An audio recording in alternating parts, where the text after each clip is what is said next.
Hello friends, welcome back to my channel and welcome if you are new. My name is Lacey, and in today's video I'll be sharing with you guys a little bit of a day in the life with my brand new baby. He is 4 months old, almost 5 months old. I can't believe that. That's crazy.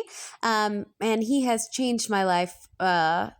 It's turned upside down, but it is amazing and I'm so happy. But I wanted to share with you guys just a little day in the life so you can kind of see where we're at. But I also thought it would be fun to take you guys on my fertility journey and to go back and kind of share with you. I know I've talked a little bit about our fertility journey. It's not something I talk about all the time. I am pretty vague with it, but I thought I could share with you guys some things that I've never shared with you before. So to start, I have to take you back. So I was 20 when I got married. Right, I just turned 20 the month before, and I got married, and we decided that we would wait just a little while to have children. And so at the 1 year mark, we decided to start trying. And so stop taking birth control and all that good stuff. But we were pretty casual about it, and we were pretty casual about it for about 3 years.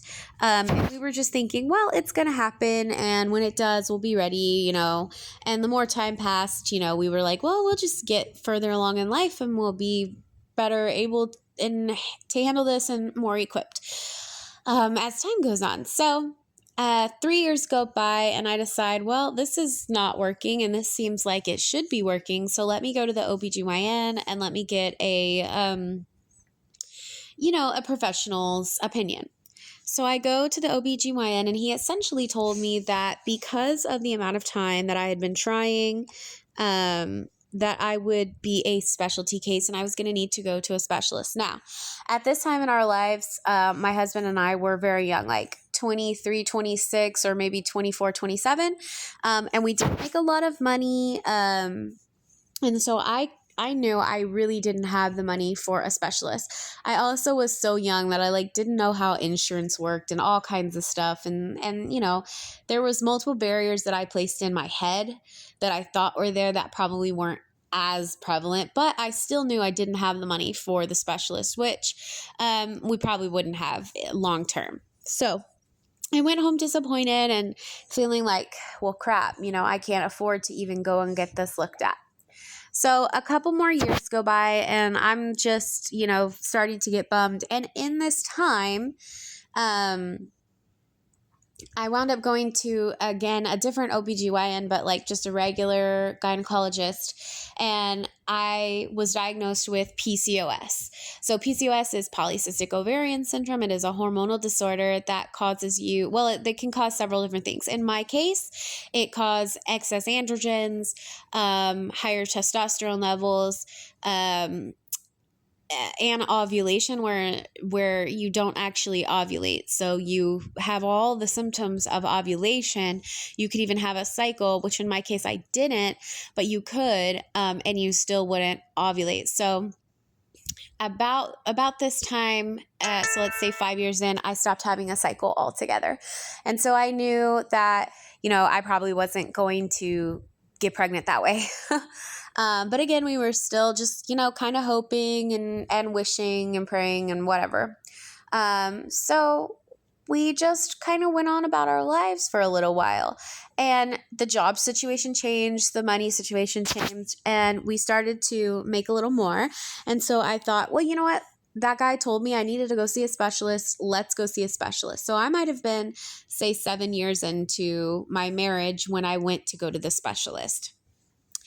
Another thing that PCOS does, before I go any further, is that it will make you gain weight. And I'm not saying make you. I also had very bad habits. I wouldn't eat all day, and then I would eat all the meals you're supposed to have 2 hours before bed. And I would just gorge because I was so hungry, but all day long I was busybodying myself and then not eating. And so I would eat. And then I also drank a lot of my calories. So I love a good soft drink and I love a good sweet tea, smoothie. Like I probably wouldn't eat if I just could just drink all of my food. But anyways, these are all bad habits that I definitely had. Um, uh, and so there was that, but PCOS not only makes it easier for you to gain weight, I really don't do carbs well. So like if I eat a carb, it really affects me. So I have to kind of be pretty low carb in my diet. Now, not no carb, but pretty low carb. And so it just makes it harder for you to lose weight as well. Like your body wants to hold on. Oops, something fell in my house. But anyways, we'll move on. So your body just wants to hold on to these carbs and calories and so it makes it actually harder to lose weight than the average person, say 2 or 3 times, right? So if you have to do 100 push-ups, I got to do 200 push-ups or whatever the case may be. And you can look up more about this if you're interested in it or you think that you have it. It's actually a very common disorder for women. Most people will find out about it when they can't conceive. So there you go. Anyway, so I had gained quite a bit of weight. At my highest, I was 300 pounds and I am 5 foot tall. So very, very unhealthy for myself. And again, to each their own. This was how I did things. This is what my, feelings and body was telling me. I had terrible pain in my knees, terrible pain in my back. I couldn't go upstairs. I was exhausted all the time. I had fatigue and mental fatigue. And it also affected my mood because your hormones are so tied into all of that. And then it's a vicious cycle because your weight, it's the weight is coming on, the moods are being affected, you're affected because of the weight, because of your insecurities or whatever else. And so it's a very vicious cycle. And I was kind of stuck there in this survival mode for a very long time. And it caused me to be very just depressed. Honestly, I was depressed and I went a long time without treatment for that. I had tried to go to a doctor and I've always been a little bit tentative of the doctor. So there you go. That's something else about me that's not maybe the best. But a lot of that's changed over the last few years. I always was tentative of the doctor and was a little bit afraid and didn't want to have to go see, so it'd have to take something pretty serious for me to go. Anyways, I go and I tell him about what's going on, and of course they were just like, and I'm trying to the best that I can convey without conveying that I'm feeling very unwell in my mind. Like something's wrong. I might do something that I don't want to do, and they basically told me to take a walk. So to speak, like get out and walk in the evenings is what they told me. And I'm like, well, that's not going to help me if I, do away with myself. But I went on about my way, and honestly, a lot of prayer, a lot of church, a lot of trying my best to spiritually cope, with what was going on physically in me, and trying to not feel victimized by life and there's a lot that goes into it, and then feel victimized by infertility and honestly, if you've been there, you really already know, when your heart feels like hamburger meat is, the best way I can describe it is you're just raw and soft all the time, and there's nothing to protect you. You just living. You can have happy moments. You can have great vacation or spend time with family on a holiday and feel wonderful. But there's always this like aching behind where you just like, I don't feel good and I feel sad. The grief of infertility is something that I don't think is probably talked about enough, or maybe it is. I'm not sure if you really want to be talking about that, but there is a grief to it it's this loss of a child that never was, a loss of your hopes and dreams and future. You know, I'm 29 and having to think about, or, 30, 32, having to think about, as my parents age, my grandparents age, and I'm seeing what's going on with them. I'm like, okay, who's going to take care of me? How do I, put back for the cost of assisted living, things like that, which, you shouldn't really have to think about at that age. And I'm not saying that you should put that on your children at all, but there is some security, I would imagine, in grown children who, if they love you and you love them and you have good relationship, my hope is, hey, would you let me live on your property or something like that, anyways.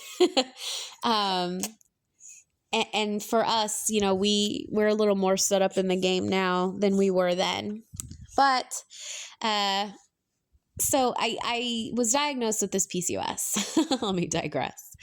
And they tell me, that you're definitely going to need a specialist if you're going to try to have children, because you have about a 10% chance of ever conceiving naturally. And I wasn't continually.